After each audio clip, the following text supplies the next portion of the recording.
buena semana, bueno, unos días por lo menos de descanso que fue el 28, pues a desarrollar la sesión de hoy que corresponde al estudio de los tejidos o histología. Bien, entonces, nuevamente con todos, buen día, vamos a empezar, ¿ya? Esperando, reitero, pues que hayan tenido un día por lo menos que fue el 28 de descanso adecuado. Bien, como de costumbre, para poder visualizar mejor las imágenes, ¿ya? Vamos a salir del vídeo un momento. Bien, vamos entonces a desarrollar la parte de tejidos, ¿no? La parte de histología. Cuando hablamos de histología, repito, cuando hablamos de histología, hablamos pues del estudio de los tejidos, la parte de la biología que se encarga del estudio de los tejidos. Entendiendo un par de cosas. Primero, que existen pues tejidos vegetales y tejidos animales, que es lo que vamos a estudiar, ¿ya? Reitero, vamos a estudiar tejidos vegetales y tejidos animales en ese orden. Luego, debemos recordar que un tejido presenta pues las células que lo constituyen y el medio en el cual se encuentran, o lo que se conoce también como sustancia intercelular o matriz. Entonces, reitero, cuando hablamos de tejidos debemos tener también en cuenta que vamos a ubicar a las células que lo constituyen y a la matriz intercelular. Por otro lado, los tejidos pues están formados por células que tienen, por regla general, el mismo origen embrionario, es decir, provienen de la misma estructura del embrión. Eso pues es, repito, una característica general de los tejidos. Ahora, hay pues detalles importantes que vamos a ir tocando conforme veamos cada tipo de tejido. Vamos a empezar con los tejidos vegetales. Repito, vamos a empezar con los tejidos vegetales. Y cuando hablamos de los tejidos vegetales, vamos a dividirlos en dos grupos generales. Primero, los tejidos meristemáticos o embrionarios, ¿ya? Reitero, tejidos meristemáticos o embrionarios, y luego los tejidos adultos o especializados. Cuando hablamos de los tejidos meristemáticos o embrionarios, hablamos pues de los tejidos que provienen del embrión y que además permanecen toda la vida de la planta. ¿Ya? Son tejidos que tienen una finalidad. ¿Cuál es esta finalidad de los tejidos meristemáticos? Pues bien, la finalidad de los tejidos meristemáticos es permitir el crecimiento. Esa es su finalidad. Ahora, vamos a ubicar a los tejidos meristemáticos, o los vamos a clasificar, bajo el criterio de el tipo de crecimiento que nos van a brindar. Tenemos el crecimiento primario o longitudinal, y hablaremos entonces de meristemo primario o apical. Repito, voy a hablar primero del meristemo primario o apical, que nos permite el crecimiento primario o crecimiento en longitud. ¿Ya? Crecimiento en longitud. Muy bien. Ahora, ¿por qué hablamos pues de crecimiento en longitud? Ya, un detalle importante es que los tejidos meristemáticos presentan pues una alta tasa reproductiva, lo cual justamente es importante para su función, ¿no? Para el crecimiento. Ahora, repito, se llama primario porque permite el crecimiento longitudinal o crecimiento primario. También se llama apical porque se encuentran en los ápices o extremos de la planta. Ya, ápices o extremos de la planta. Ahora bien, vamos a encontrar pues el meristemo apical del tallo, ¿no? Hablamos de la yema más extrema, ¿no? La yema terminal del tallo. Y vamos a ubicar también en la zona de la raíz, la zona del la zona de crecimiento, ¿no? El meristema, que está cubierto por una estructura llamada caliptra, que está hecha pues de células muertas. Pero nos interesa ahorita esto, ¿no? La zona de crecimiento. Te repito, estos tejidos tienen, o estas células que están acá, tienen una alta tasa reproductiva, permiten el crecimiento longitudinal, ¿ya? Permiten, reitero, el crecimiento longitudinal y por ello se ubican pues en los extremos, ¿no? En los extremos de la planta. Sin embargo, también vamos a encontrar otro meristemo, el meristemo secundario o lateral. Este meristemo secundario o lateral se va a encargar del crecimiento secundario o crecimiento en diámetro o crecimiento en grosor. Repito, vamos a hablar pues del crecimiento secundario o crecimiento en diámetro o crecimiento en grosor. Ahora, ubicamos acá al cambium, lo que está acá como cambium, es cambium vascular. Estas células se encuentran entre floema y xilema, es decir, van a formar más células de xilema y más células de floema. Ya, repito, este cambium, llamado también cambium vascular, ¿qué es lo que va a formar? Pues va a formar, reitero, va a formar xilema y floema, ¿ya? Entonces, repito, este cambium que estamos viendo por acá se llama también cambium vascular. ¿Ya? ¿Por qué se llama cambium vascular? Porque forma, pues, tejidos conductores o vasculares, ¿no? ¿Ya? Que son, pues, el xilema y el floema. Muy bien. Luego vamos a ubicar a lo que tenemos acá con el nombre de felógeno, llamado también cambium suberoso. ¿Ya? Voy a poner aquí.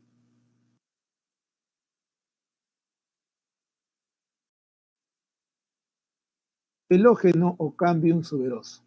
Ahora, este cambium suberoso, ¿qué es lo que va a formar?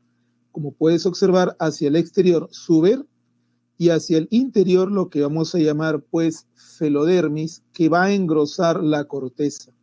Entonces, repito, hacia el exterior formará suber y hacia el interior felodermis, lo que engrosa la corteza. Muy bien, tenemos entonces el tejido meristemático o de crecimiento.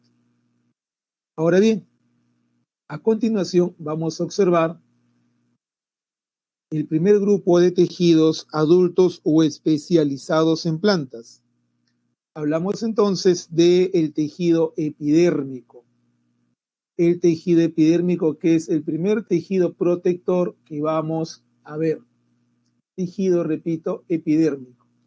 Ahora, la epidermis o las células de la epidermis se van a caracterizar por ser células incoloras. Repito, células incoloras. Ya, reitero, en la epidermis lo que vamos a encontrar son células incoloras y que están pues protegidas por una cutícula, ¿no? Esta cutícula está formada por lo que se conoce como cutina, ¿no? Es la capa de cera cutina, que estas células epidérmicas incoloras producen, ¿no? Producen, ¿ya? Producen. Muy bien, ya tenemos ahí entonces las células de la epidermis. Repito, son células incoloras, no tienen clorofila. Ahora, estas células, sin embargo, pueden modificarse. Así es. Ahora, ¿dónde se modifican? Primero hay que recordar entonces en dónde encontramos la epidermis. Vamos a ubicarla, por ejemplo, en las hojas, ¿no? Y justo ahí vamos a ver su modificación, algo llamado estoma. Los estomas se hallan en la parte de la hoja llamada embés. Recuerda que una parte de la hoja que da al sol es llamada haz. La parte que da al suelo es llamada embés. Entonces, en el embés de las hojas vamos a ubicar los estomas. ¿Pero qué son los estomas? Los estomas son estructuras formadas por dos células, ¿ya? Epidérmicas, que tienen una peculiaridad. estas células llamadas células oclusivas, células guarda o células guardianes, ¿ya? Sí tienen clorofila, sí tienen cloroplastos, ¿ya? ¿Estamos claros? Lo general es que las células de la epidermis no tengan clorofila, no tengan cloroplastos, sean incoloras. En cambio, estas células guarda sí tienen, ¿no? Estas células guardianes sí tienen clorofila. Y en medio, pues vamos a encontrar una abertura que se va a llamar ostiolo. El ostiolo es la abertura de esta estructura llamada estoma. Entonces, en un estoma vamos a encontrar las dos células guardianes, ¿no? Y el espacio entre ellas que se abre, que se va a llamar ostiolo. ¿Cuál es la función de los estomas? Permitir el intercambio gaseoso. Permitir, repito, el intercambio gaseoso, ¿ya? Entonces, a ver, estos estomas, repito, van a regular la transpiración y van a permitir el intercambio gaseoso. Bien, ahí tenemos entonces la función. Vamos a ver, por aquí parece que hay una pregunta. A ver, el estoma es una estructura, una modificación de la epidermis en vez de las hojas. Los plasmodesmos son canales de comunicación entre las células. ¿Ya? Hay una diferencia entonces. Un plasmodesmo, te repito, es un canal de comunicación entre células vegetales. Aquí estamos hablando de una estructura a nivel de un órgano llamado hoja, en vez de las hojas. ¿Sí? Bien, de nada. Entonces ya tenemos este asunto de la epidermis ahí, recordando por favor que cuando hablamos de transpiración en vegetales, estamos hablando pues de la elevada cantidad de evaporación de agua, ¿ya? Se evapora gran cantidad de agua. Muy bien, repetimos dónde está la epidermis, la vamos a encontrar pues en hojas, en flores, en frutos. Luego vamos con la peridermis. La peridermis en sí resulta ser la unión, repito, de tres estructuras. Ya, a ver, reitero, cuando hablo de peridermis, vamos a hablar pues de tres estructuras, ¿ya? Vamos a hablar de qué? De que encontramos el felógeno, cambium suberoso, no te olvides, felógeno, cambium suberoso, que hacia afuera va a formar el suber o corcho. Reitero, hacia afuera formará el suber o corcho, y hacia adentro va a formar pues más parénquima, ¿no? A partir de lo que dijimos, felodermis, ¿no? Va a formar más parénquima. Ahora, esta unión del suber o corcho, felógeno o cambium suberoso y este parénquima adyacente, todo esto se llama peridermis. Todo eso se va a llamar peridermis. Lo vamos a encontrar en tallos y raíces leñosas y semileñosas. ¿Ya? Entonces, repito, la peridermis es el conjunto de suberocorcho más felógeno más este parénquima adyacente. ¿Ya? Eso es lo que constituye la peridermis, repito, en plantas leñosas, ¿no? Troncos y raíces. En las cactáceas los estomas existen, pero no funcionan igual. En la mayoría de plantas, estos estomas se abren durante el día, porque en el día, pues, no solo hay intercambio de gases por producto del oxígeno y CO2, sino que además hay fotosíntesis, lo cual lleva también a que estén abiertos. En las cactáceas no ocurre eso porque si no perderían muchísima agua. En las cactáceas está desarrollado otro tipo de funcionamiento que mantiene los estomas abiertos durante la noche, no durante el día. Muy bien, pero estamos en peridermis. Entonces, ahora, la peridermis, al igual que la hoja, también va a presentar una modificación, que son las lenticelas. Las lenticelas van a ser espacios, ¿no? Que se abren al exterior por donde pues van a ocurrir por donde va a ocurrir el intercambio de gases en estas zonas. Reitero, las lenticelas son espacios que se abren hacia el exterior para permitir pues el intercambio de gases a este nivel, ¿ya? A este nivel. Muy bien, ya tenemos entonces ahí el grupo de tejidos protectores, llamados también cobertores. Está de más decir pues cuál es su función, ¿no? Creo que es obvio, la protección. Luego tenemos pues a los tejidos fundamentales o parénquima. Cuando hablamos del parénquima, vamos a encontrar que este tejido es, digamos así, el más abundante en las plantas. ¿Por qué? Por la multiplicidad de funciones que realiza, ¿ya? Vamos a encontrar, por ejemplo, vamos a encontrar el parénquima clorofiliano, que se ubica en las hojas, en la parte media de las hojas, ¿ya? Y sí, la lenticela es homólogo del estoma, correcto. Gracias. Bien, les decía, el parénquima clorofiliano, ya podemos encontrarlo, por ejemplo, en las hojas, ¿ya? A ver. Ya, digamos que ya, este es un... A ver.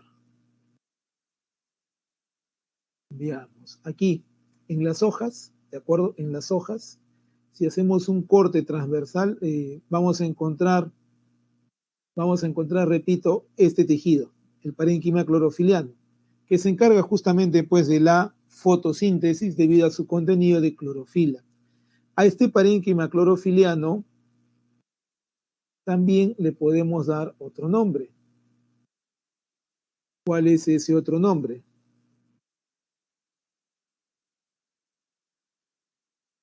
Florénquima, por ejemplo, o si prefieres, parénquima fotosintético, ¿no? En función a lo que realiza, ¿ya? Repito, se halla en hojas, en la parte media, el mesófilo de las hojas, y halla también en tallos de plantas herbáceas, ¿ya? De plantas herbáceas. Bien, eso en primer lugar. Luego, vamos a ubicar el parénquima de reserva. Este parénquima podemos encontrarlo, por ejemplo, en raíces de almacenamiento, tipo raíz de zanahoria, ¿no? Raíz de yuca. Podemos encontrarlo también, por ejemplo, en tallos subterráneos, ¿no? Como la papa, por ejemplo. Lo vamos a encontrar en pulpa de frutas, ¿ya? En pulpa de frutas. Este tallo, básicamente, este tejido, como podemos observar, básicamente lo que guarda son gránulos de almidón. Ya, repito, gránulos de almidón. Y de esa manera, pues, la planta tiene un almacenamiento glucídico, ¿no? Para el momento en cual lo requiera. Bien, luego tenemos el parénquima acuífero. Este parénquima acuífero, como el nombre nos lo indica, está especializado en almacenar agua. Para eso, sus vacuolas, ¿no? Son bastante grandes para poder contener la gran cantidad de agua. ¿Dónde vamos a encontrar este parénquima acuífero? Justo como había comentado uno de sus compañeros, hablamos pues de plantas que tienen pues, por ejemplo, ¿no?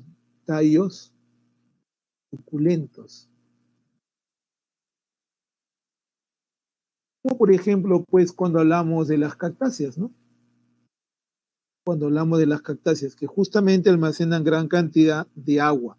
Ahora, el agua no necesariamente está pues en forma líquida, ¿no? Más bien está junto con mucílagos, ¿de acuerdo? Proteínas que le permiten a la planta almacenar mayor cantidad de agua, ¿ya? Entonces tenemos esto, repito, por ejemplo, en cactáceas, ¿no? Por ejemplo, en cactáceas. Muy bien.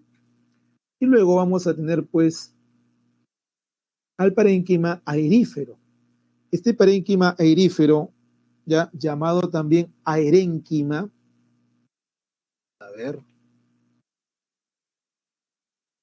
tengo por acá. Sí, parénquima aerífero, aerénquima, lo vamos a encontrar pues en aquellos órganos de plantas que flotan en el agua, ¿ya? Plantas acuáticas, plantas, repito, que flotan en el agua, ¿ya?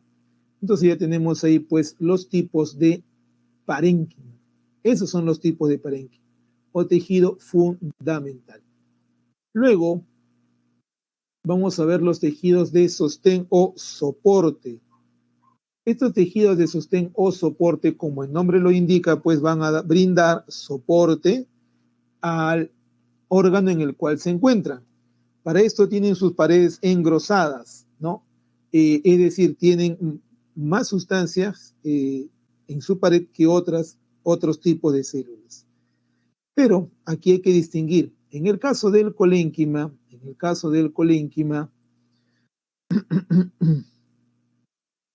vamos a encontrar primero que las paredes celulares están engrosadas con un poco más de celulosa que otras plantas, ¿ya? Que otras células, perdón. Repito, vamos a encontrar que tienen pues algo más de celulosa que otras plantas, que otras células, perdón. Que otras células. A ver, entonces aquí vamos a encontrar pues la distribución del exceso, digamos así, de celulosa, ¿no? Principalmente en los puntos de unión, como puedes observar, los puntos de cercanía de las células. Ahora, este colénquima, a pesar de estar engrosado, ya no es rígido, es flexible. Repito, a pesar de estar engrosado, no es rígido, más bien es flexible. Entonces lo que otorga el tejido es sí soporte, pero un soporte flexible, ¿no? Por ejemplo, vamos a encontrarlo ¿en dónde? A ver, esto podemos encontrarlo en el peciolo de las hojas, ¿ya? Que es la especie de tallito que sostiene pues a las hojas. Podemos encontrarlo en el caso pues de las flores, en su pedúnculo, que es el tallito que sostiene también a las flores, ¿ya?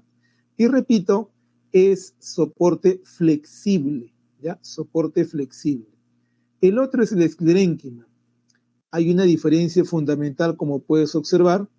En el esclerénquima, las células están sumamente engrosadas, están lignificadas. ¿Qué significa que estén lignificadas? Que su pared, ¿qué es lo que va a presentar? Lignina. Lignina. Y por esa razón, pues, es que estas células, repito, están muertas, ¿ya? Estas células no tienen protoplasma, están muertas, ¿ya?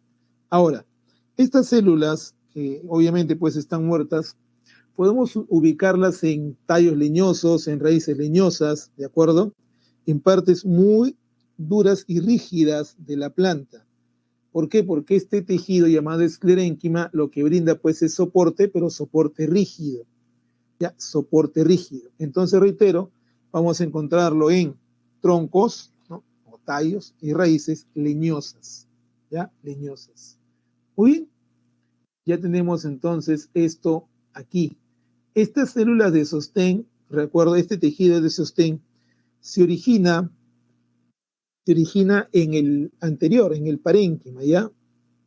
Se origina en el anterior, no te olvides, en el parénquima. Muy bien, vamos con lo siguiente. Ahora tenemos los tejidos conductores, llamados también vasculares. Tejidos conductores, repito, llamados también vasculares. ¿Ya? ¿Qué es lo que conducen estos tejidos? Pues conducen el fluido circulante en las plantas, el cual es pues la savia. Conducen entonces, repito, la savia. Entonces, ¿cuáles son estos dos tejidos conductores? Primero el xilema y luego el floema. ¿Ya? Reitero, primero el xilema. Así es, Esmerita. Los tejidos soportes se originan en el parénquima. Así es. Bien, les decía entonces Los tejidos conductores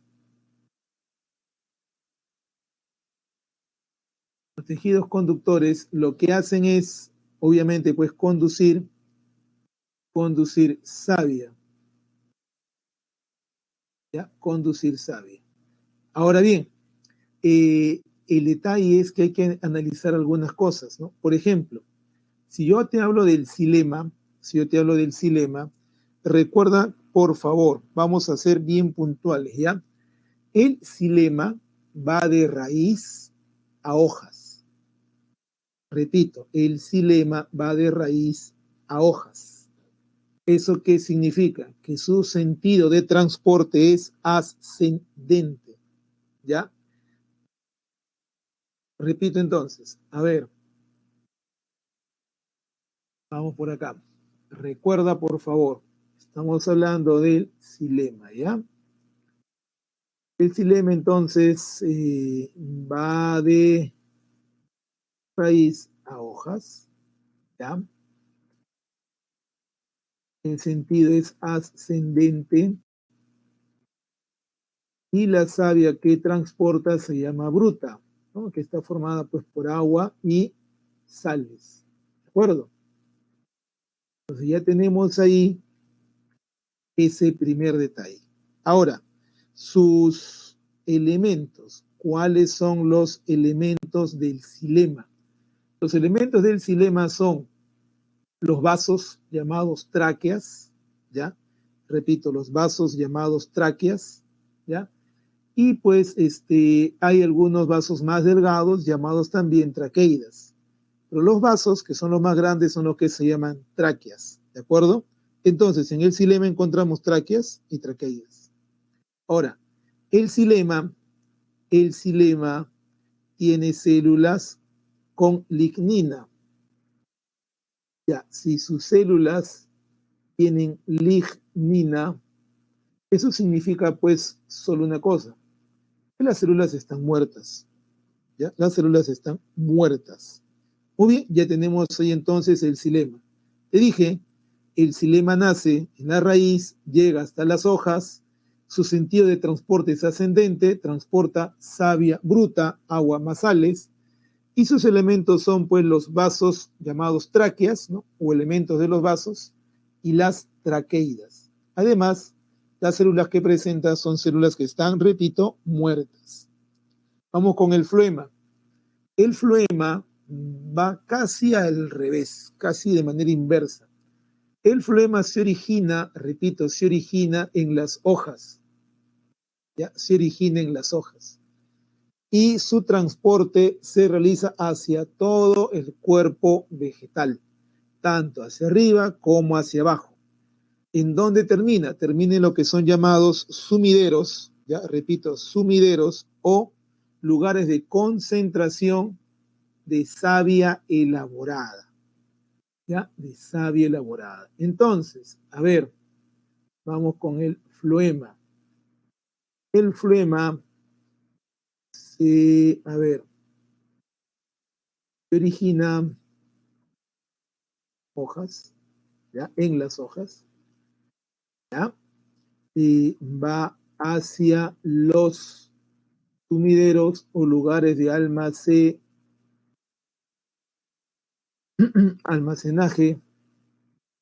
de nutrientes, ¿ya? Hablamos, por ejemplo, tallos subterráneos, ¿no? Hablamos de raíces de almacenamiento, ¿de acuerdo?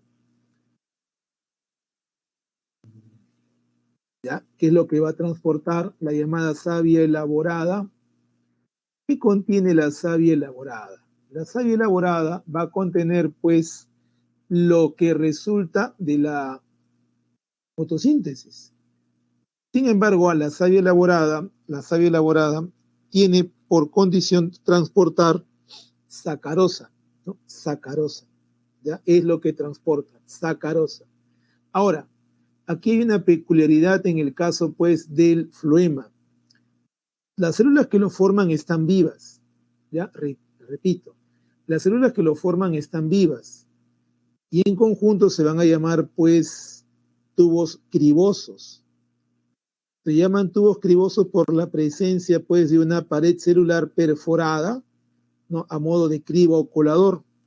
El tubo criboso, está formado por células vivas del floema. Ahora, estas células carecen de núcleo, razón por la cual a su lado siempre se van a encontrar las llamadas células acompañantes. Estas células acompañantes permiten a las células que forman el tubo criboso seguir con vida a pesar de no tener núcleo. ¿Por qué? Porque recuerda, estas células que forman el tubo criboso se han especializado en la conducción, nada más. Por lo tanto, requieren de las células acompañantes para seguir viviendo. ¿Ya? Muy bien, ya tenemos entonces ahí esas características. Acá encontramos pues el tubo, la placa cribosa y las células acompañantes. ¿Listos? Muy bien, ya tenemos entonces el floema. No olvidar entonces que se origina en las hojas, base de los lugares de almacenamiento o sumideros y transporta savia elaborada o sacarosa.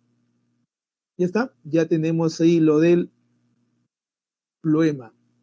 Vamos con la última parte de tejidos vegetales que corresponde pues a los tejidos secretores. Ya, los tejidos secretores. Ya. Los tejidos secretores lo que le permiten a la planta es básicamente producir y almacenar, ¿no? Aceites, resinas, látex, cristales, etcétera, etcétera, etcétera. ¿Por qué recuerda pues que las plantas, a diferencia de los animales, no eliminan pues residuos? Lo que hacen es almacenar lo que se forma en el metabolismo. Y muchas veces lo que almacenan tiene pues una función muy especial. Por ejemplo, en el caso de los nectarios, ¿no? Que están en la base de los pétalos, los nectarios que almacenan néctar, ¿no? Almacenan néctar. Este néctar atrae a los agentes polinizadores, normalmente insectos.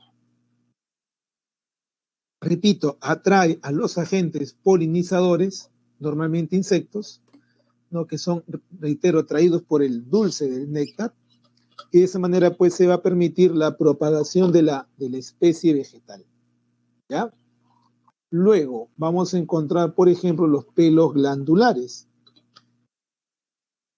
Los pelos glandulares, repito, los pelos glandulares, si hablamos pues de su origen, tienen un origen epidérmico. Ahora, los pelos glandulares normalmente pues tienen aceites esenciales, ¿ya? Que le permiten pues a la planta también atraer a agentes de dispersión, ¿no? Es decir, agentes que puedan pues dispersar sus semillas, por ejemplo, ¿ya? Muy bien. Luego vamos a encontrar las cavidades secretoras, que también van a contener aceites esenciales, pero estas podemos encontrarlo en frutos, ¿no? Como la mandarina, la naranja, por ejemplo. Y luego tenemos los tubos laticíferos que podemos ubicarlos pues en plantas como la planta del caucho, ¿no? La Hevea brasilensis. Estas plantas a lo largo del tallo podemos encontrar zonas donde se concentra látex, ¿de acuerdo? Bien, ¿qué contiene látex? Agua, gomas, alcaloides, ceras, ¿de acuerdo? Este látex en algunos lugares del Perú se emplea para hacer pues chicles artesanales, ¿ya? Después ya de que hubo muchos años atrás el asunto del caucho en el Perú y Brasil, pues solo ha quedado en el uso de forma artesanal, ¿no? Ya no hay pues producción de látex para otros fines. Muy bien, ya tenemos entonces ahí pues el asunto de los tejidos vegetales. Vamos a pasar ahora a los tejidos animales. Cuando hablamos de los tejidos animales, ya solamente son 4. El tejido epitelial, el tejido conectivo, conjuntivo, el muscular y el nervioso. Ahora, obviamente de ellos, sobre todo de los 2 primeros, y máximo del segundo, ya se desprende una variedad de tejidos especializados. ¿De acuerdo? Pero estos son los cuatro tejidos básicos. Muy bien, ahora hay que indicar algunas cosas. Hay que indicar el origen embrionario. Entonces, hablamos, por ejemplo, de que el tejido epitelial se origina en las tres capas embrionarias: ectodermo, mesodermo y endodermo. ¿Ya? El tejido conectivo se origina del mesodermo embrionario. El tejido nervioso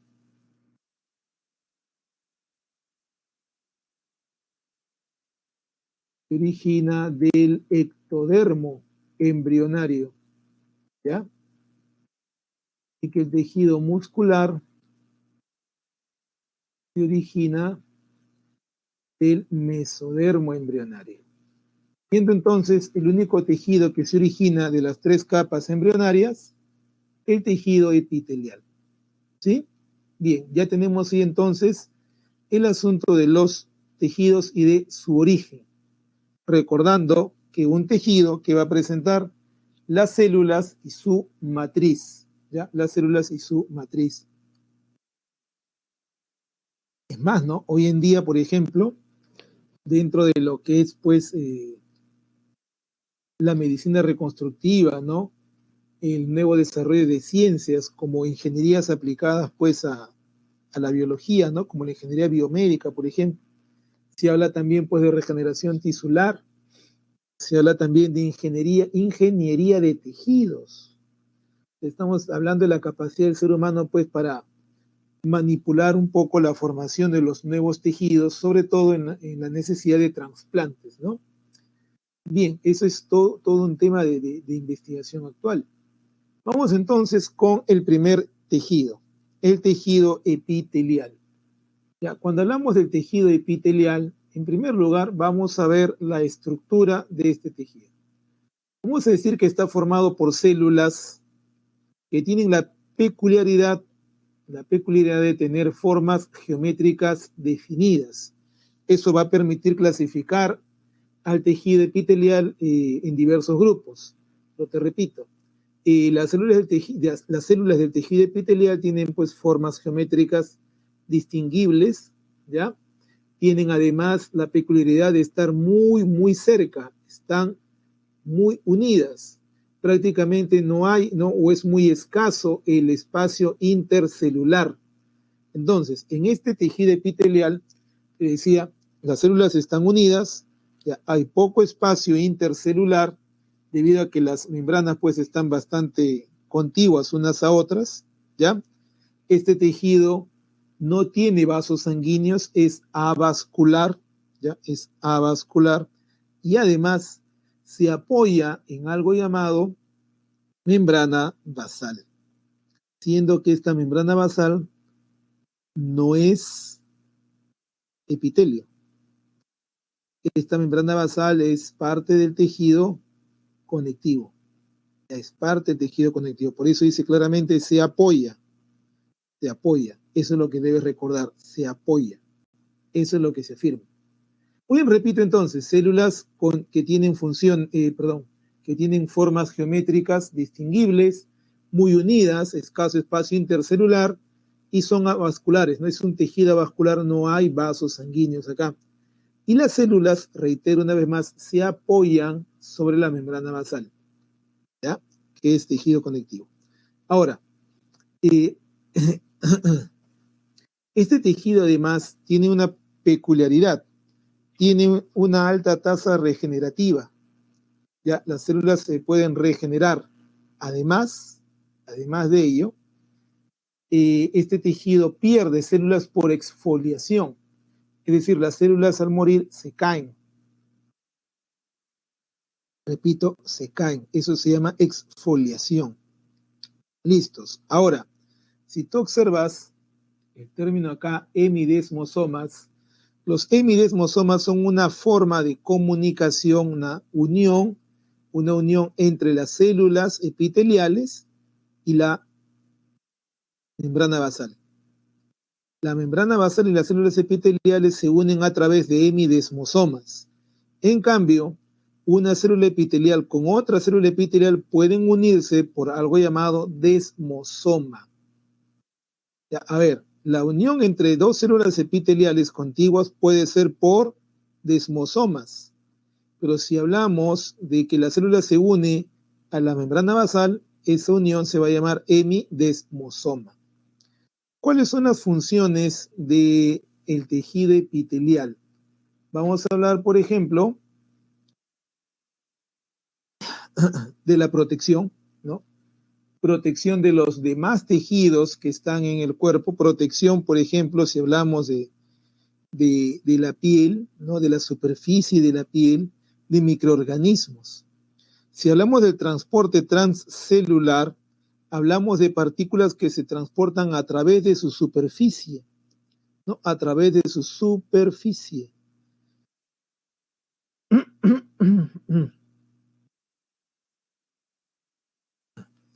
Por ejemplo, podemos hablar del epitelio respiratorio, ¿no? Al transportar partículas, ¿ya? Hablamos de la secreción, ¿no? La liberación de sustancias como por ejemplo el mucus, ¿no? Como por ejemplo el mucus, ¿ya?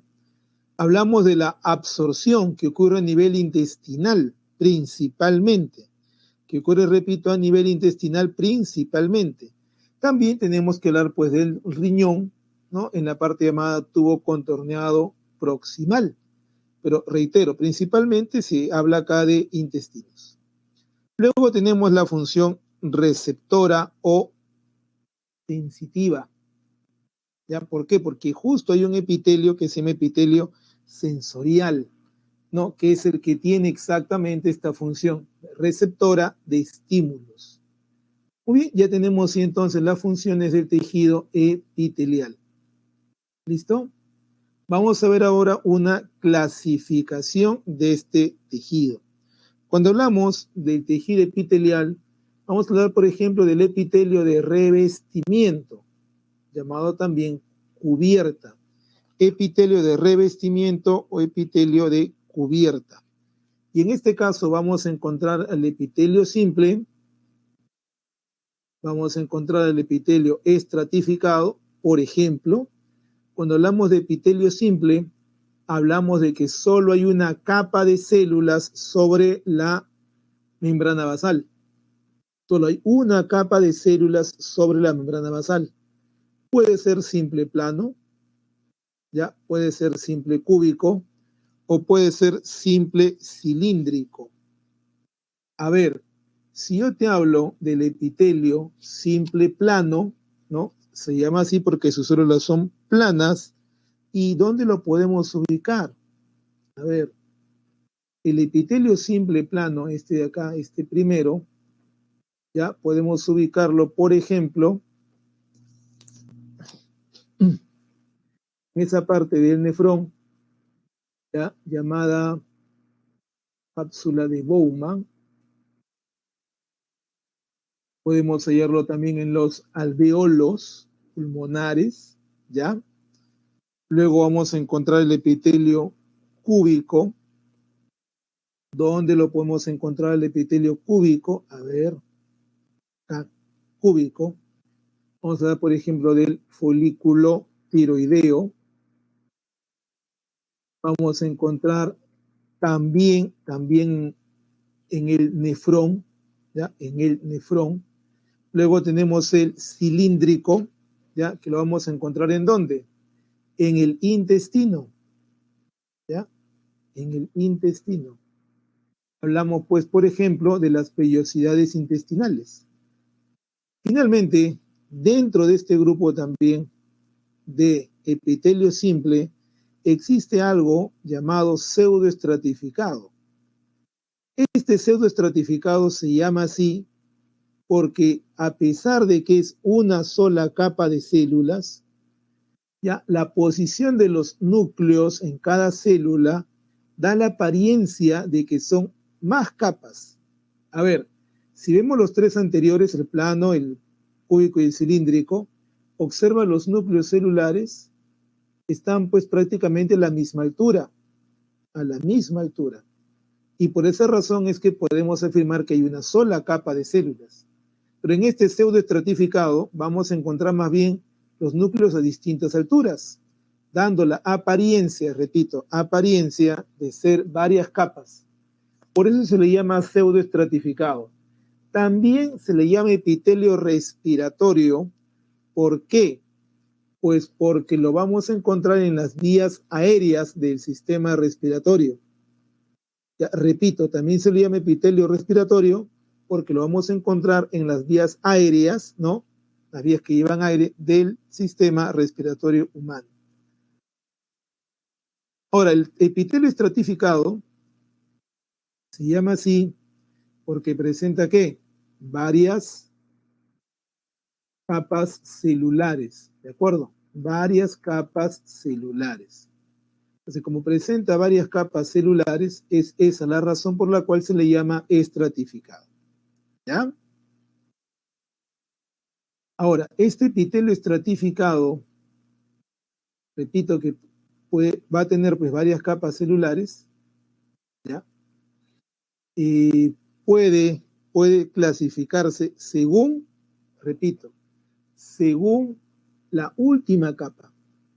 Según la última capa. Ya puede ser plano, puede ser también cúbico, puede ser, a ver, por ejemplo, si hablo de plano, ¿ya? Podemos ubicarlo en, a ver, dos lugares. Mira, a ver, si observas la gráfica, vas a darte cuenta que acá, por ejemplo, encontramos sobre las células una capa de queratina, lo que se llama estrato córneo, ¿no? La capa de queratina, estrato córneo. En cambio, en el otro lado no observamos ello, no se observa ello, ¿de acuerdo? A ver, y entonces, si yo te hablo de presentar estrato córneo, ya vamos a ubicarlo, por ejemplo, en la piel, la epidermis, ¿no? La epidermis, ¿ya? Y si vemos el otro caso que carece de estrato córneo, estamos hablando, por ejemplo, del esófago. Recuerda, el tener varias capas celulares se produce como resultado de una adaptación a que en esa zona ocurre fricción.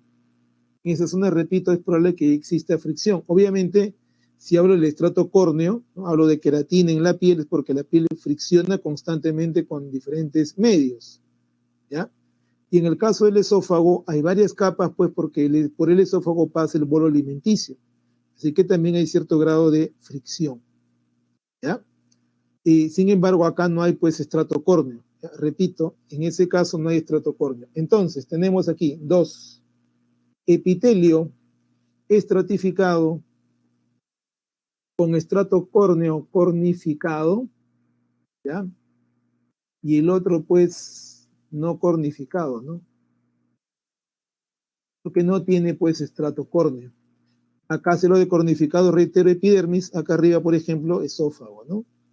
Luego vamos a ubicar el epitelio polimorfo o de transición. Este epitelio tiene una peculiaridad, forma la vejiga y puede distenderse. Repito, forma la vejiga y la vejiga pues puede distenderse. Recuerda que la vejiga almacena la orina. Entonces, este órgano llamado vejiga está constituido pues por epitelio polimorfo. Es una bolsa de epitelio polimorfo. O bien, ya encontramos ahí entonces los tipos de epitelio de revestimiento. Vamos ahora con el epitelio glandular. Cuando hablamos de epitelio glandular, reitero, cuando hablamos de epitelio glandular, vamos a hablar pues de una glándula. ¿Una glándula de qué se encarga? Las glándulas se encargan de la secreción de sustancias. Repito, las glándulas se van a encargar de la secreción de sustancias. Y cuando hablamos de la secreción de sustancias, estas sustancias pueden salir hacia su exterior, ¿no? Al exterior de la glándula, o pueden dirigirse al torrente sanguíneo. Si hablo de que la glándula vierte su contenido, vierte su producto de secreción al torrente sanguíneo, esa glándula se va a llamar endocrina. Una glándula endocrina, por ejemplo, ya va a ser la glándula tiroides, ¿no? O podemos hablar, por ejemplo, de las glándulas adrenales, ¿no? O suprarrenales, ¿ya? Ahora, una glándula exocrina es aquella, repito, que vierte su contenido a su exterior, a su exterior. Por ejemplo, las más conocidas, a ver, vamos a hablar de las glándulas sudoríparas, que es lo que botan a su exterior, sudor. Hablamos de las glándulas, por ejemplo, salivales, que botan a su exterior, saliva, estamos claros. Hablamos también de las glándulas intestinales, ¿no? Las células caliciformes del intestino, que botan pues su secreción al exterior, ¿no? A la luz intestinal, ¿ya? A la luz intestinal. Ahora, acá también están las glándulas mamarias, por ejemplo, ¿no? Las glándulas estomacales, ¿no? Que forman el jugo gástrico. Bien, vamos ahora con una glándula mixta, ¿no? O llamada también anficrina, glándula mixta o anficrina. Se llaman así aquellas glándulas que pueden formar hormonas por secreción endocrina o pueden tener también secreción exocrina. A ver, por ejemplo, si hablamos del páncreas, el páncreas tiene una parte que son los llamados islotes, ¿no? De Langerhans. A ver, voy a ponerlo por acá, en el caso, pues, a ver, acá está, pues, ¿no? A ver. Ya, los islotes de Langerhans, por ejemplo, son los que en sus células alfa y beta, las más conocidas, van a formar hormonas. Si te hablo de las alfa, ¿no? Estamos hablando pues que van a formar glucagón, que es una hormona, ¿no? Glucagón. Y las células beta que van a formar pues insulina, que es la hormona que regula directamente la cantidad de la cantidad de glucosa en la sangre, ¿no? Lo que comúnmente decimos regula el azúcar de la sangre. Esa es la insulina. Glucagón e insulina, te repito, salen de acá, de los islotes de Langerhans. Pero hay algo llamado acini pancreático. Estos acini pancreáticos van a formar el jugo pancreático. Los acini pancreáticos van a formar el jugo pancreático que va a dirigirse hacia el sistema digestivo. Ya, repito, va a dirigirse hacia el sistema digestivo. O bien, ya tenemos entonces ese detalle. Además del páncreas, ya se consideran también pues al hígado, por ejemplo, ya, y a otros órganos, como los ovarios, por ejemplo, por mencionar un caso. Muy bien, tenemos luego el tejido conectivo. El tejido conectivo se llama así, obviamente, por tal vez la principal función que sea justamente la conexión o comunicación, ¿no? ¿Qué otras funciones cumple el tejido conectivo y qué características tiene? A ver, el tejido conectivo, a diferencia del tejido epitelial, ¿ya?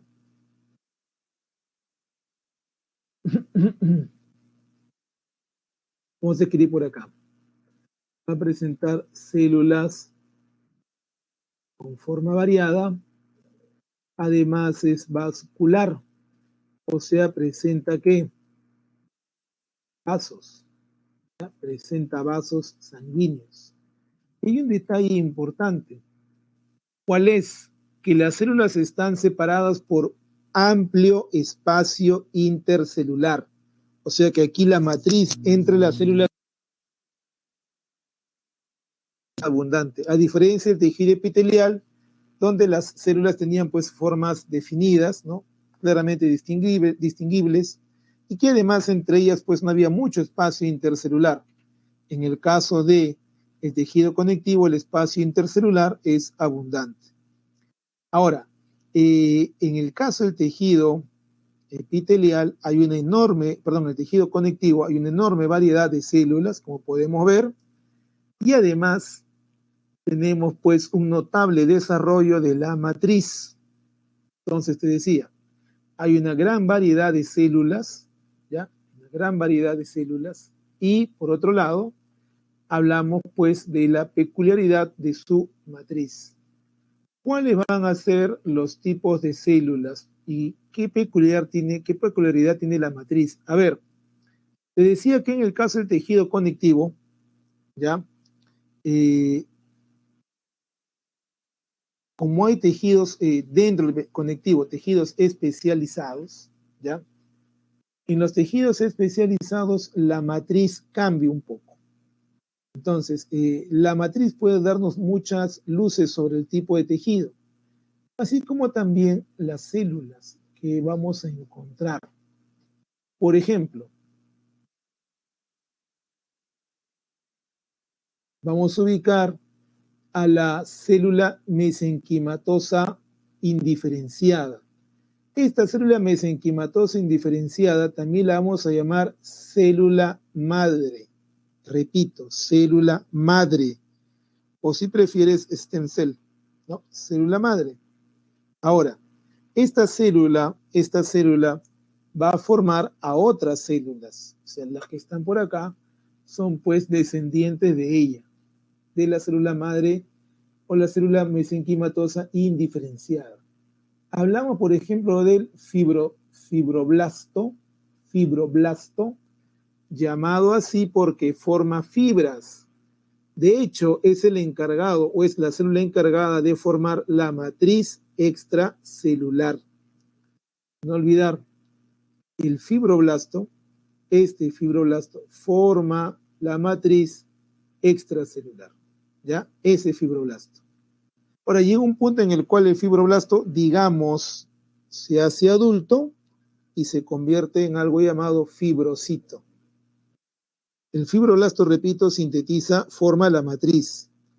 Pero llegado a un punto, pues podríamos decir que madura y se convierte en fibrocito.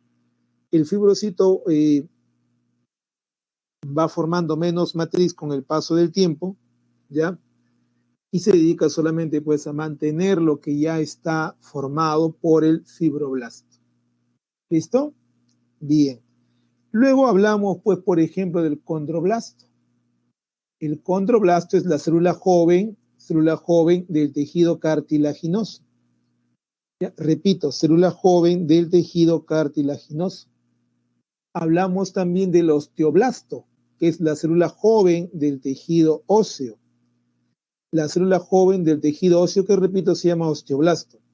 Estas células osteoblasto y condroblasto se originan pues de la célula madre o stem cell, así como también el adipocito, ¿no? Que es la célula adiposa, ¿de acuerdo? Que es, repito, la célula pues adiposa. Muy bien, ya tenemos ahí pues a las principales células que vamos a ver en este recorrido. Y luego pues tenemos una serie de células conjuntivas libres como son, por ejemplo, los eritrocitos, ¿no? Los glóbulos blancos, por ejemplo, ¿ya? Podemos encontrar los linfocitos. Estas son células conjuntivas o conectivas libres, ¿ya? Sobre todo pues estos monocitos o macrófagos, ¿ya? Porque pueden pues avanzar, desplazarse dentro de otros tejidos, ¿ya? Dentro de otros tejidos. ¿O bien? Ya encontramos ahí estas células. Ahora, en la matriz, ¿qué es lo que vamos a hallar? La matriz va a presentar primero agua, luego va a presentar proteínas especializadas, ya especializadas, llamadas de manera genérica conexinas, ¿no? De conexión. Eso es de manera muy genérica, conexinas. Ahora, te decía que dependiendo del tejido vamos a variar la constitución de la matriz. Por ejemplo, en el caso del tejido conectivo óseo, vamos a hablar pues de que en la matriz encontraremos hidroxiapatita, la sal de los huesos, ¿ya? Y obviamente pues una pequeña cantidad de agua. Ahora, si hablamos de la matriz extracelular del tejido sanguíneo, ahí pues vamos a encontrar una gran cantidad de agua y no vamos a encontrar pues una sal sólida, como en el caso de los huesos, ¿ya? ¿Qué más? Las fibras están hechas de proteínas, ¿ya? Si hablo de fibras colágenas, obviamente están hechas pues de una proteína llamada colágeno, ¿ya? Que aporta gran resistencia. Estas fibras son resistentes a la tensión, al estiramiento, ¿ya? Luego tenemos las fibras elásticas, que básicamente están hechas de elastina, y que más bien tiene algo diferente a la de las fibras colágenas, proporciona elasticidad, ¿ya? Son altamente elásticas. Y las fibras reticulares también están hechas de colágeno. Ojo, las fibras reticulares también están hechas de colágeno, pero en este caso son mucho más finas las fibras de colágeno. De hecho, debes recordar, pues, por ejemplo, que la fibra colágena es muy gruesa, ¿ya? Dentro de ella vamos a encontrar 3 paquetes de algo llamado tropocolágeno, ¿ya? Y dentro de cada paquete tropocolágeno, cadenas, no 3 cadenas de aminoácidos. Entonces, la fibra colágena es bastante desarrollada, es bastante gruesa. ¿Listos? Bien. Ya tenemos entonces ahí, pues, la constitución general. Reitero, tejido conectivo, vascular, tiene vasos, las células tienen formas muy diversas, hay mucho espacio o matriz extracelular, ¿ya? Este tejido, por ejemplo, entrando ya en funciones, es un tejido que se encarga, por ejemplo, de nutrir a otros tejidos. En el caso, por ejemplo, de la lámina basal, te decía, puede nutrir pues al tejido epitelial. Si hablo del tejido sanguíneo, el tejido conectivo especializado sanguíneo, pues va a trasladar nutrientes a los demás tejidos y órganos. Puede darnos soporte, dado que hay 2 tejidos conectivos especializados, el cartilaginoso y el óseo, ¿ya? También va a permitirnos tener defensa, porque recuerda que acá tenemos pues glóbulos blancos que participan justamente en el sistema de defensa, ¿ya? Claro, el lipoblasto termina generando adipocitos, ¿no? Digamos, es la célula joven, ¿ya? Así como tenemos fibroblasto, osteoblasto, condroblasto, que son células jóvenes, sería el equivalente en el asunto del tejido adiposo, ¿no? Muy bien. Te decía entonces, ya tenemos pues aquí diversas funciones de defensa, ¿ya? Y bueno, pasamos entonces a lo que es la clasificación de los tejidos conectivos, ¿ya? La clasificación de los tejidos conectivos. A ver, tenemos el tejido conectivo embrionario, llamado así porque obviamente lo vemos en el embrión, ¿cierto? Ya. Sin embargo, no todo lo vemos en el embrión. A ver. Vamos primero con el mesenquimatoso. Se llama así, pues, porque obviamente, ¿dónde está? Estamos hablando de que este mesenquimatoso es, pues, el mesodermo embrionario. ¿Ya? Mesodermo embrionario. Y el mucoso,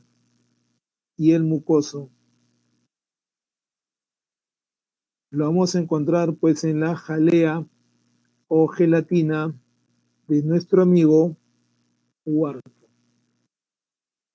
¿Dónde está esto? Pues en el cordón umbilical, ¿no? Muy bien, ya tenemos ese pequeño detalle del mucoso, ¿eh? Del mucoso. Te reitero, el mesenquimatoso es pues el mesodermo, no está en el mesodermo embrionario, Y el mucoso lo encontramos pues en la jalea o gelatina de Wharton que está en el cordón umbilical. Luego tenemos el tejido conectivo propiamente dicho, llamado también general, porque este no está especializado. Tenemos el axo, ¿ya? A ver.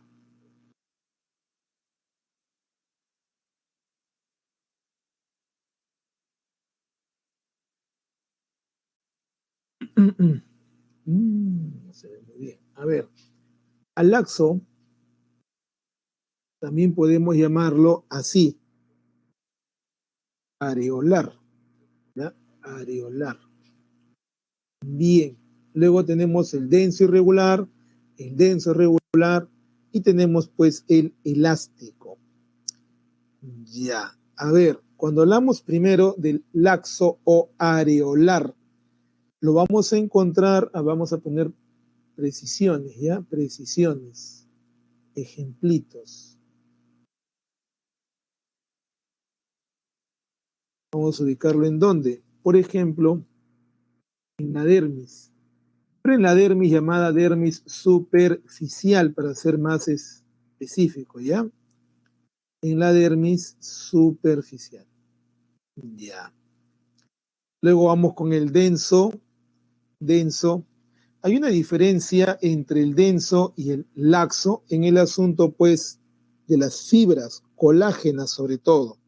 Lo determinante acá es las fibras colágenas. En el laxo hay menos fibras colágenas que en el tejido denso. En el denso hay muchas más fibras colágenas que, repito, en el tejido conectivo laxo. ¿Ya? Muy bien. Entonces el denso tiene más fibras, no te olvides, tiene más fibras. Tenemos densos, denso irregular y denso regular. Ya. Voy primero con el de abajo. Regular.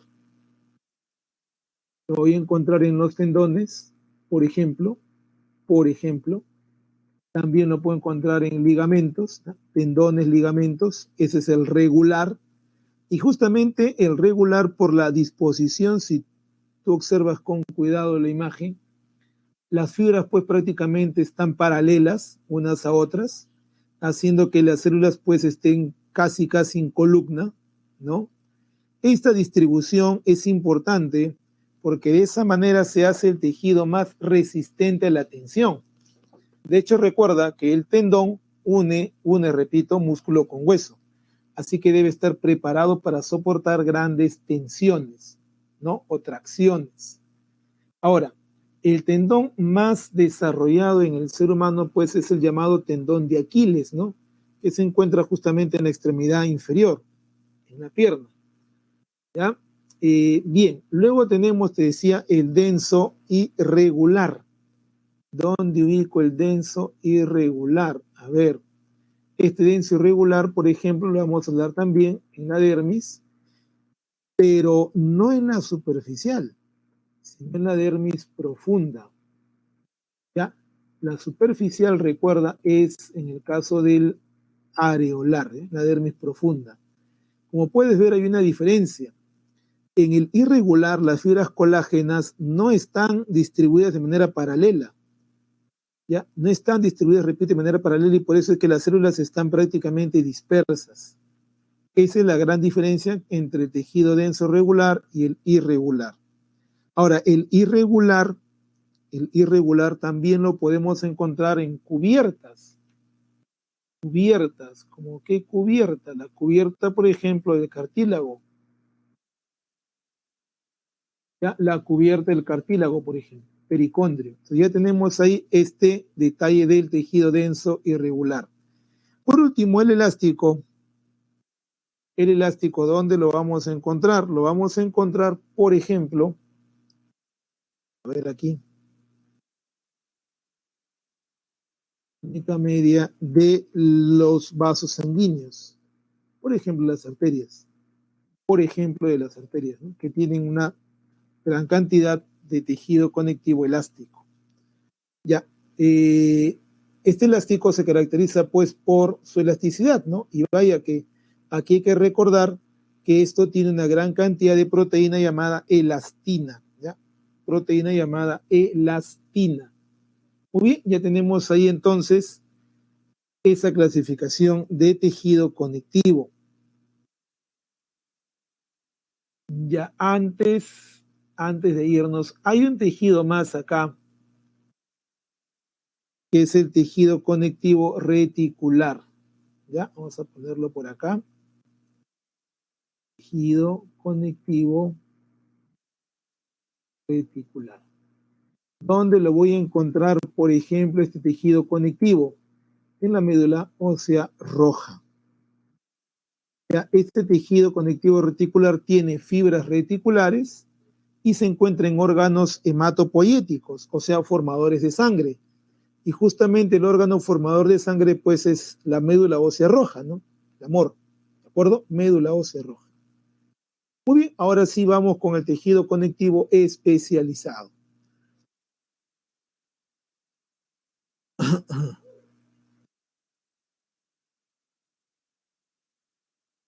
A ver, vamos a hablar del tejido adiposo.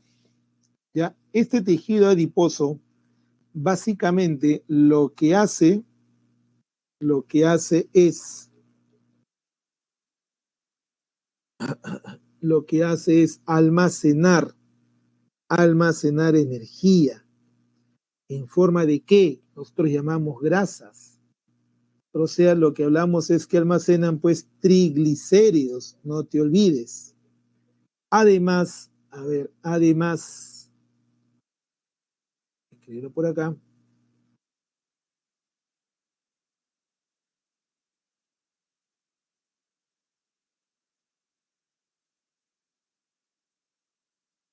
Además, te decía, además, también se encargan de darnos protección.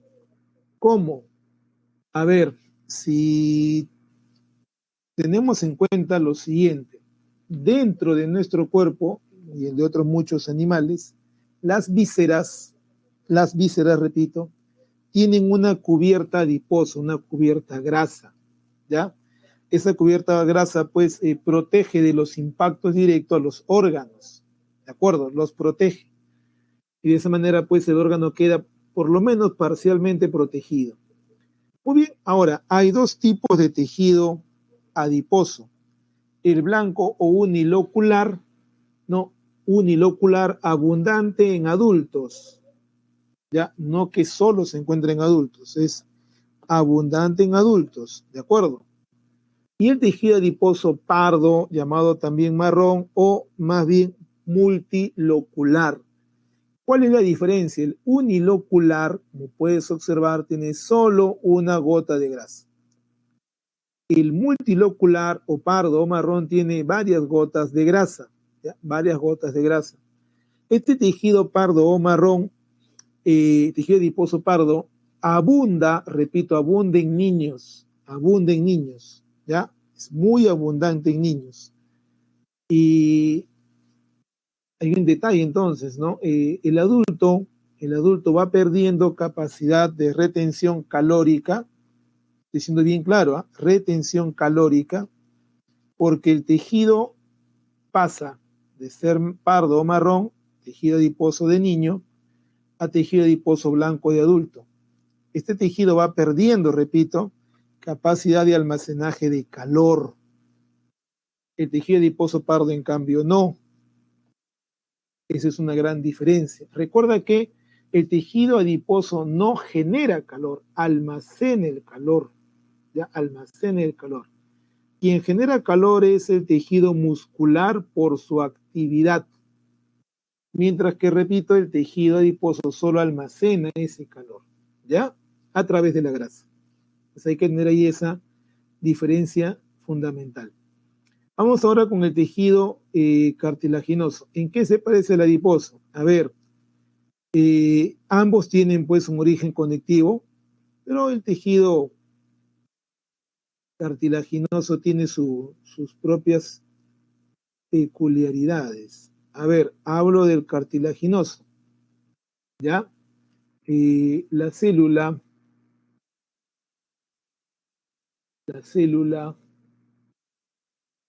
es el condroblasto que recuerda puede madurar para hacerse llamar condrocito.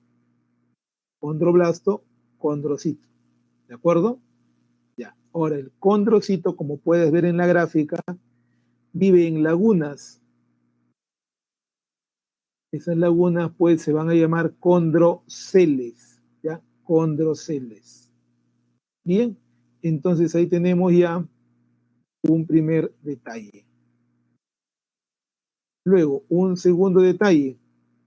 La unidad de este tejido se va a llamar condrona. Esa es la unidad, la condrona, no te olvides. Y es un tejido que es además avascular, o sea, no tiene vasos sanguíneos, ¿ya? No tiene, directamente sus células no están pues en contacto directo con vasos sanguíneos, por eso es avascular, ¿ya? Y además, no te olvides que va a presentar ¿qué? Algo llamado pericondrio, excepto el último, el fibroso. Los otros dos sí tienen pues pericondrio o cubierta, ¿ya? Muy bien, ya tenemos ahí estas condiciones, a ver, no se les olvide, estas condiciones, ¿ya? Pertenecen pues al tejido cartilaginoso, ¿ya? Bien, ahí está el pericondrio. Ahora, a veces, como podemos observar por acá, ¿ya? Como podemos observar por acá o por acá, en ocasiones, sobre todo cuando hablamos ya pues de un adulto mayor, aparecen lo que se llaman grupos isógenos.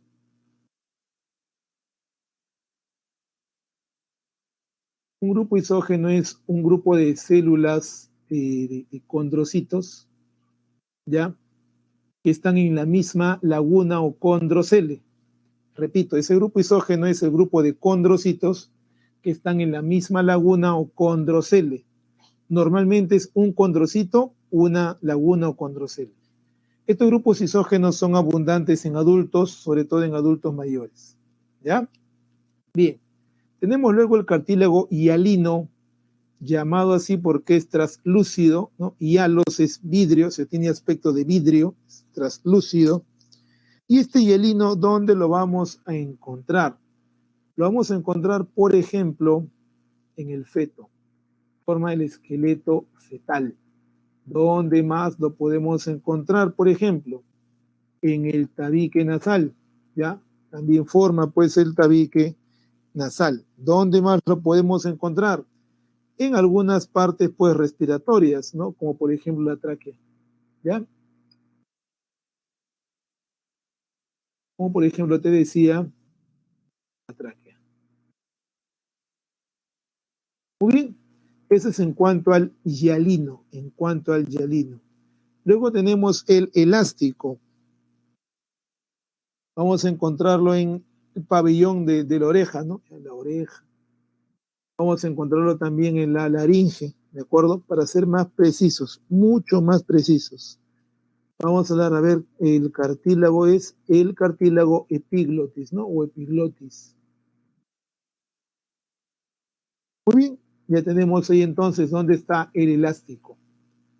Y luego tenemos pues el cartílago fibroso, llamado también fibrocartílago, ya, repito, llamado también fibrocartílago, no tiene pericondrio, no te olvides, y hablamos de que este se va a ubicar pues en dónde, por ejemplo en los discos intervertebrales.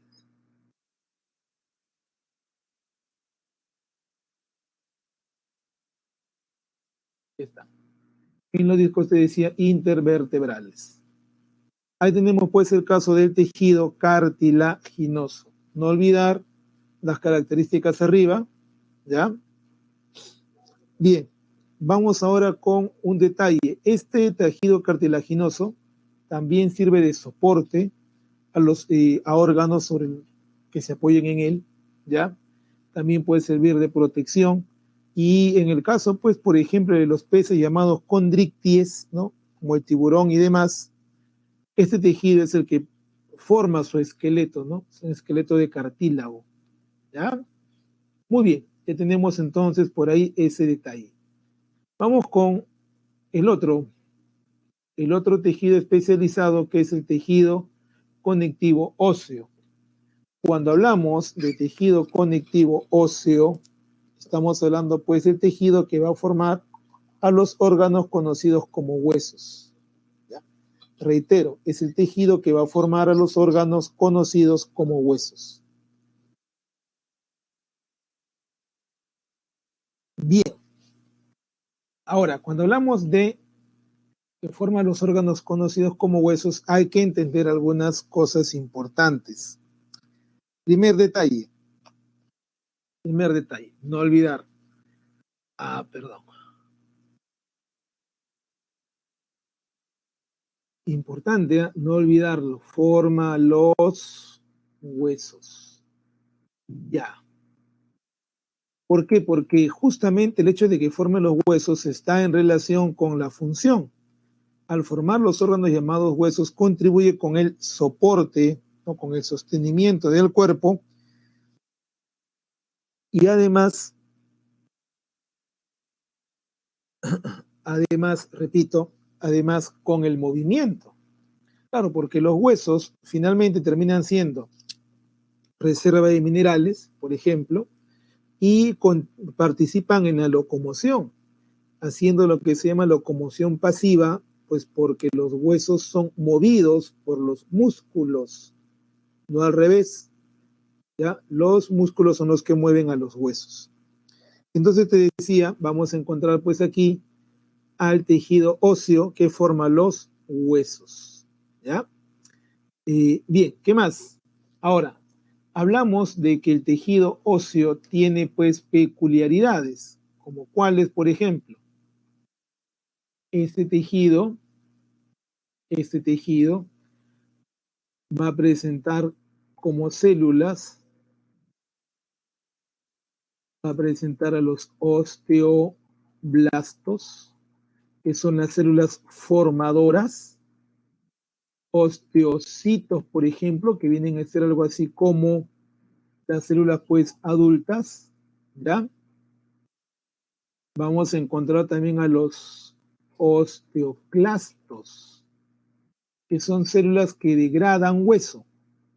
A ver, te explico algo. Los huesos normalmente crecen desde el interior hacia el exterior. O sea, los huesos crecen hacia el exterior. Si tomamos como ejemplo este hueso largo, ya van a crecer hacia el exterior. ¿De acuerdo? Y entonces el hueso pues podría perder, repito, su forma, ¿ya? O en todo caso pues se ensancharía indefinidamente. Eso no ocurre porque por dentro estas células llamadas osteoclastos van degradando el hueso, ¿ya? Van degradando el hueso. Ahora, esos osteoclastos, repito, esos osteoclastos se originan a partir del monocito. Son células multinucleadas que lo que se encargan es de hacer lo que se llama resorción ósea. La resorción ósea es degradar el hueso para permitir que se forme nuevo hueso. Repito, la resorción ósea es degradar hueso para permitir que se forme nuevo hueso. Bien, ahora, sean osteocitos o sean osteoblastos, ya el osteocito y el osteoblasto van a vivir también en lagunas. ¿Cómo se llaman esas lagunitas? Esas lagunitas se van a llamar osteocele. Ahí vive tanto el osteoblasto como el osteocito. En cambio, el osteoclasto tiene un espacio un poco más grande que se va a llamar bahía de Houche. Es donde vive, repito, el osteoclasto, ¿ya? El osteoclasto. Bien, como puedes ver, este tejido además está vascularizado, tiene vasos, ¿ya? Este tejido tiene vasos y tiene un recorrido nervioso también desarrollado, ¿eh? Así que el hueso, pues, no solamente sangra, sino que también duele terriblemente cuando hay, pues, una fractura de hueso, por ejemplo, ¿no?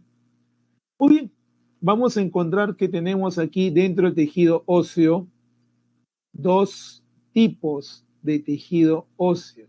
dos tipos. El tejido óseo compacto, ¿no? Llamado también hueso compacto, ¿ya? Y el tejido óseo esponjoso, llamado también hueso esponjoso. Reitero, tejido óseo compacto o hueso compacto y el tejido óseo esponjoso, ¿ya? El tejido óseo compacto tiene como unidad la llamada osteona. Le repito, la unidad se va a llamar osteona. ¿Qué cosa es la osteona? Es la unidad. La repetimos entonces, ¿ya? La unidad del tejido óseo es compacto, es la osteona, ¿ya? Esa es unidad. Llamada también sistema de Haber, justamente porque en el medio encontramos pues el llamado canal de Haber, ¿no? Por donde van a pasar pues los vasos, ¿ya? Y luego el tejido óseo esponjoso o hueso esponjoso también tiene pues su propia unidad. ¿Cuál va a ser esa unidad? Esta unidad se va a llamar trabécula, ¿ya? Trabécula ósea. Entonces, a ver, repetimos, la unidad del hueso compacto o tejido óseo compacto es la osteona y la unidad del tejido óseo esponjoso es la trabécula ósea. ¿Ya? Reitero, la trabécula ósea. Muy bien, ya tenemos ahí el asunto pues de los huesos, ¿ya? De los huesos. Bien, vamos ahora con el tejido sanguíneo. Tejido sanguíneo, ¿ya? A ver. Ah, ya. A ver, a ver, a ver.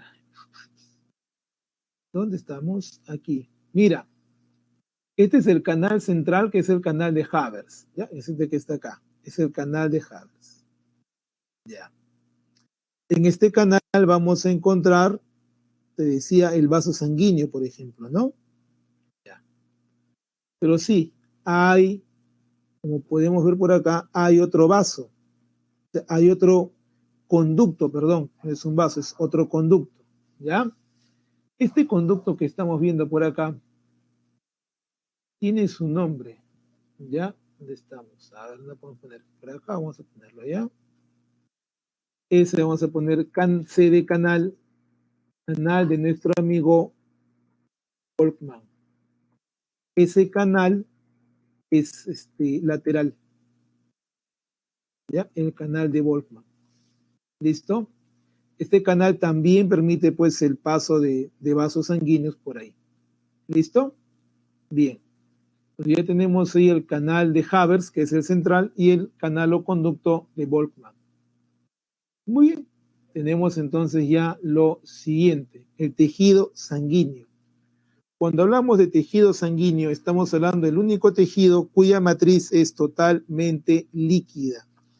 Repito, tejido cuya matriz es totalmente líquida. ¿Ya? Y entonces, como puedes observar, encontramos plasma y encontramos los elementos formes, de los cuales los glóbulos rojos son los más abundantes. Entonces, a ver, vamos a hablar un momentito dentro del tejido sanguíneo sobre el plasma. ¿Qué vamos a encontrar en el plasma? En el plasma hay agua. ¿Cuánto de agua? 90% es agua. ¿Qué vamos a encontrar? Proteínas. ¿Qué porcentaje? 7%. ¿Qué vamos a encontrar? Glúcidos. Vamos a encontrar lípidos.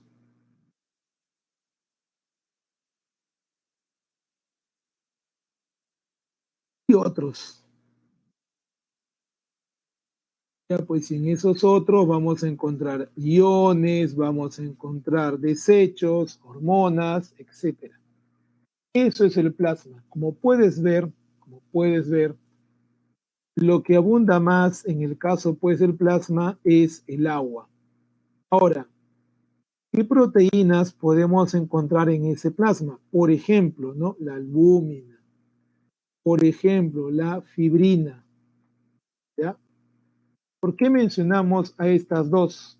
La albúmina, por ejemplo, es una proteína importante porque participa en la regulación de la presión de la sangre. ¿Qué más? Luego encontramos la fibrina, que es importante ¿para qué? Para la coagulación. Y luego vamos a encontrar pues a los elementos formes, ¿no? Los elementos formes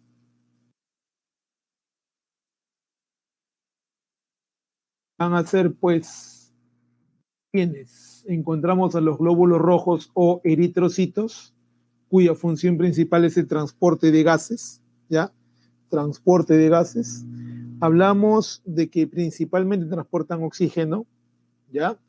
Luego hablamos de los glóbulos blancos, cuya variedad pues encontramos por acá, ¿no? En la parte inferior de la imagen, y encontramos las plaquetas. Recordemos que los glóbulos rojos son elementos formes anucleados, se han perdido su núcleo. Los glóbulos blancos sí tienen núcleo y de múltiples formas en ocasiones. Y las plaquetas o trombocitos, recuerda, son fragmentos celulares, ¿ya? A ver, vamos a colocarlo aquí.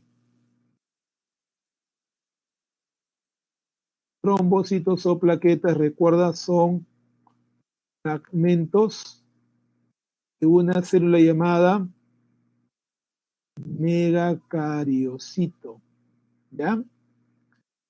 ¿Y en qué participan estos trombocitos? Pues en el proceso de coagulación. ¿Por qué? Porque ellos contienen los elementos necesarios para la coagulación, contienen los factores de coagulación, ¿ya? Ahora, la coagulación es parte del proceso de recuperación de vasos sanguíneos ya dañados llamado hemostasia, ¿ya? Llamado, repito, hemostasia. Bien, te decía ahora que los glóbulos blancos, pues, o leucocitos, tienen pues una gran variedad, ¿no? Por acá. Por ejemplo, los neutrófilos son los primeros en acudir ante una infección. Es la primera línea de defensa, ¿ya? Luego vamos a encontrar a los eosinófilos, que son principalmente antiparasitarios, ¿ya? Antiparasitarios. Luego encontramos a los basófilos, ¿no? Interesantes porque estos van a presentar, por ejemplo, histamina, que es eh, la sustancia que desata las reacciones alérgicas, y también heparina, ¿no? Heparina, que lo que hace es, pues, servir como anticoagulante, ¿no? Como anticoagulante. ¿Ya? Esos son los basófilos. Esos tres primeros, neutrófilos, eosinófilos y basófilos, van a ser llamados también,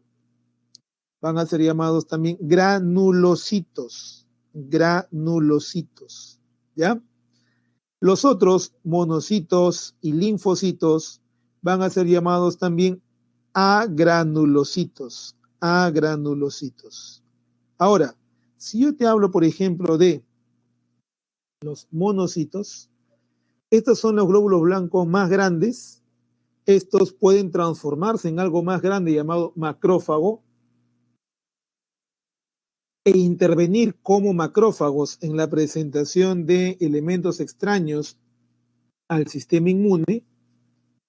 Y luego tenemos a los linfocitos, que son tal vez los más pequeños, pero que además, luego, repito, luego de los neutrófilos, son los más abundantes y son los responsables de dirigir la respuesta inmune adaptativa.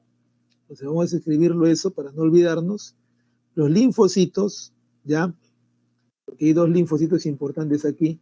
Linfocitos tipo T y tipo B se encargan pues de la llamada respuesta inmune adaptativa. porque justamente ellos nos permiten reconocer a quienes nos están agrediendo, ¿no? Me refiero a microorganismos, a patógenos, y qué anticuerpos formar para defendernos, ¿ya? Entonces, a ver, el basófilo, repito, es un glóbulo blanco que lo que contiene es histamina y heparina, ¿ya? Entonces, a ver, la histamina,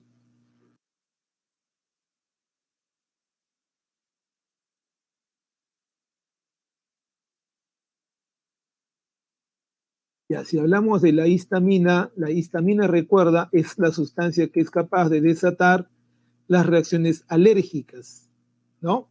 Mientras que la heparina, reitero, es un anticoagulante.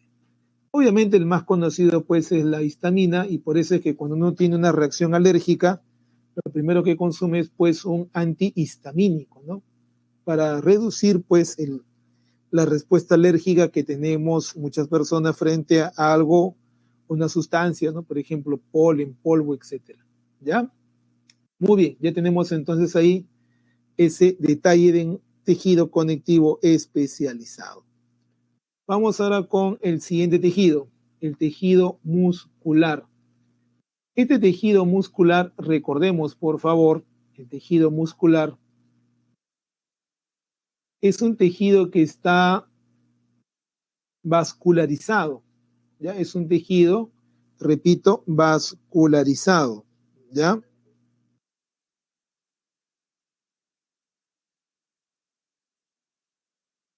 Y a la diferencia entre inmunidad celular y humoral, eso lo vamos a discutir después, solo te adelanto que el humoral está a cargo de los linfocitos B, porque su producto, que son anticuerpos, van a los humores o fluidos corporales, y el T está a cargo de la inmunidad celular porque reconoce a las dañadas o alteradas por algún proceso infeccioso.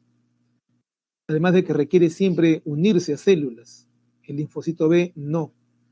Basta con que le informen y puede producir anticuerpos. Bien, vamos, repito, con el tejido muscular. Cuando hablamos pues del tejido muscular, estamos hablando de células que reciben pues por nombre miocitos, ¿ya? Miocito. Esa es la célula, no olvidar. La célula se denomina miocito. Muy bien, ya tenemos ahí ese primer detalle. Esta célula, sin embargo, recuerda por favor, va a presentar algunas propiedades, ¿ya? Algunas propiedades. ¿Cuáles son esas propiedades de esta célula? La excitabilidad, la contractibilidad, la elasticidad, la tonicidad. A ver, hablamos en el primer caso de que la célula es capaz pues de percibir estímulos, ¿no? Percibir, repito, estímulos mecánicos, físicos, eléctricos. La contractibilidad es la capacidad para contraerse como respuesta al estímulo, ¿no? La capacidad para contraerse como respuesta al estímulo.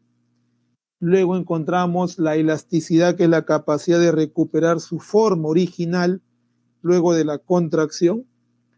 Ya, repito, elasticidad, capacidad para recuperar su forma original luego de la contracción.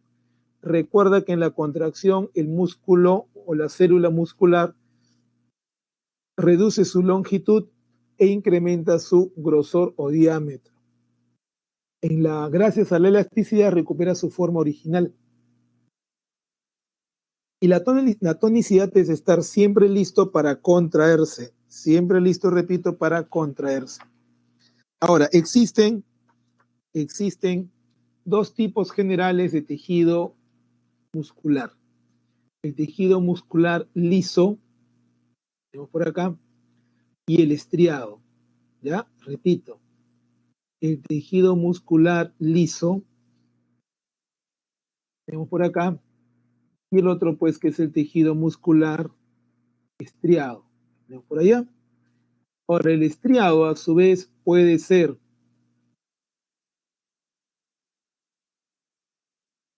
esqueletal o esquelético, o también puede ser pues cardíaco.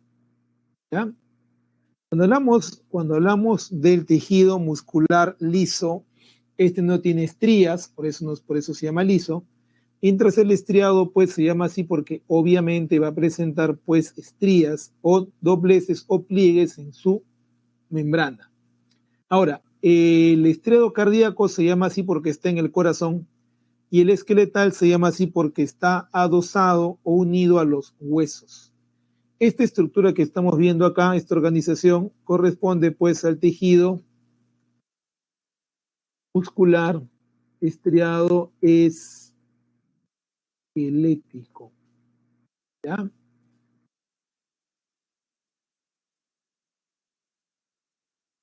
Muy bien, ya tenemos ahí entonces. Esta es la organización del tejido muscular estriado-esquelético. Ya. ¿Qué más? Te decía entonces lo siguiente. Vamos a comparar, a ver si nos permite esto. Vamos a comparar. Primero, el estriado esquelético ya es multinucleado.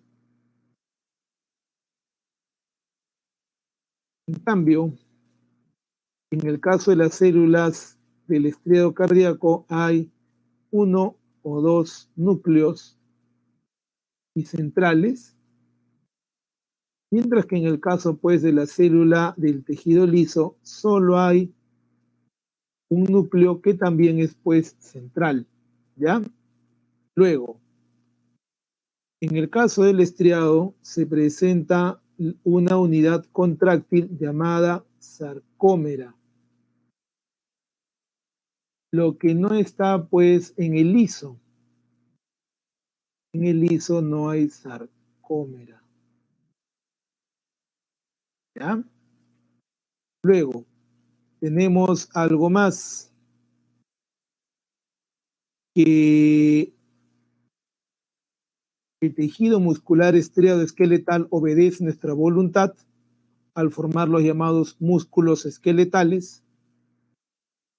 Y en cambio, el estriado cardíaco y el liso son completamente involuntarios. No podemos controlarlos a voluntad. Vamos ahora con la organización del tejido muscular estriado esquelético. Tenemos la masa muscular, ¿de acuerdo? Luego vamos a encontrar en la célula muscular, núcleo, ¿ya? Vamos a encontrar los túbulos en T, que son los lugares a donde va a llegar el tejido nervioso, a donde va a llegar el impulso bioeléctrico nervioso. Tenemos el retículo sarcoplásmico, que es el retículo liso que almacena calcio, ¿ya? Retículo liso, repito, que almacena calcio, ¿ya? Y luego tenemos la miofibrilla y los miofilamentos. La miofibrilla, no te olvides por favor, no es más que un centriolo altamente especializado. La miofibrilla, reitero, es un centriolo altamente especializado. Está tan especializado que hay un detalle que debemos recordar. Estas células no se reproducen. Han perdido justamente la capacidad reproductiva. ¿Por qué? Porque el centriolo ya no existe como tal, ahora se llama miofibrilla. Y en esta miofibrilla vamos a encontrar a esta unidad llamada sarcómera. Repito, vamos a encontrar a esta unidad llamada sarcómera. Esta sarcómera es la unidad contráctil, la que se encuentra entre dos líneas Z, ¿ya? Dos líneas Z. ¿De acuerdo? La sarcómera. Muy bien. Ahora, esta sarcómera va a presentar entonces dos líneas Z, la banda A y las bandas I. Ahora, esa es la distribución de proteínas que encontramos. Encontramos entonces actina, tropomiosina, troponina y miosina. La banda A tiene en su centro la llamada banda H. Lo que me interesa es esto, que recuerdes por aquí. Cuando nosotros estamos hablando de las líneas Z, ya las líneas Z van a ser los lugares,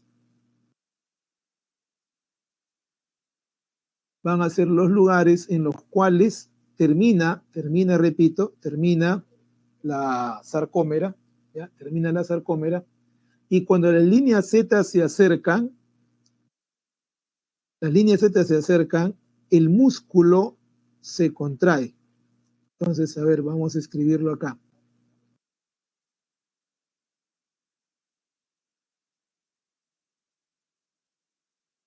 El acercamiento entre líneas Z genera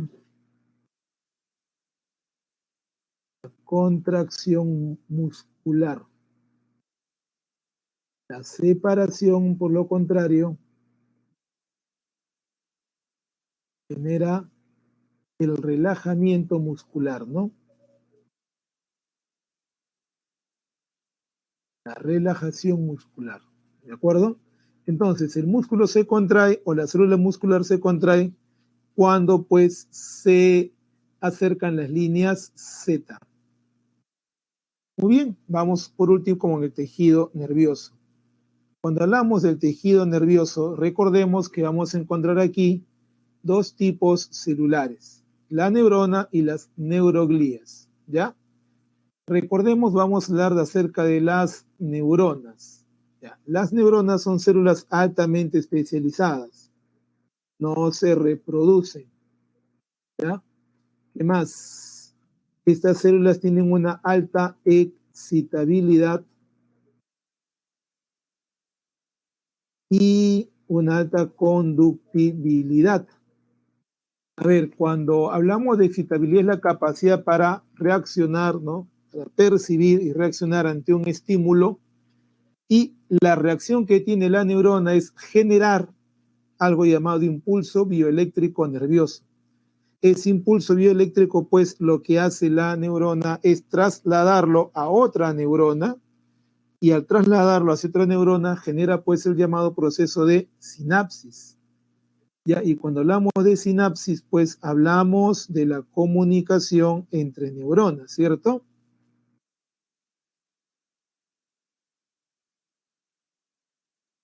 Esta comunicación entre neuronas que puede ser eléctrica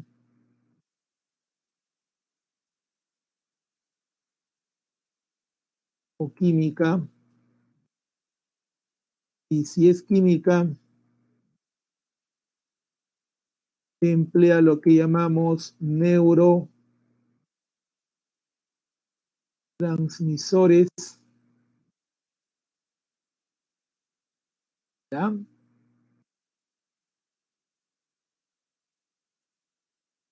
Estos neurotransmisores, recuerda, son generados en lo que se llama cuerpo de Nissle. Ese cuerpo de Nissle es el retículo endoplasmático rugoso que se encuentra en el soma de la neurona. ¿Ya? Se encuentra, repito, en el soma de la neurona. Las neuroglías en general lo que hacen es, pues, permitir que las neuronas estén nutridas, ¿ya? Que las neuronas puedan mantenerse. Tenemos ahí a los astrocitos que nutren a las neuronas, a las microglías que lo que hacen es defender a las neuronas, es las células de defensa. Encontramos luego a los oligodendrocitos y células de Schwann que forman la envoltura de mielina. Envoltura de mielina que cubre al axón y acelera el impulso bioeléctrico nervioso, ¿ya? Que cubre al axón, repito, y acelera el impulso bioeléctrico nervioso. Bien, y como ya me están avisando que estamos sobre el tiempo, vamos entonces pues con las respuestas, ¿ya? Con las respuestas. Ya tenemos la 1, la A, la 2, la C, la 3, la C, la 4 la A, la 5 la A, 6 la D, la 7 la A, la 8 la B, la 9 la A, la 10 la C, la 11 D, 12 D, 13 B, 14 C, 15 D. Muchas gracias. Cuídense mucho, nos estaremos viendo la siguiente sesión y hasta luego.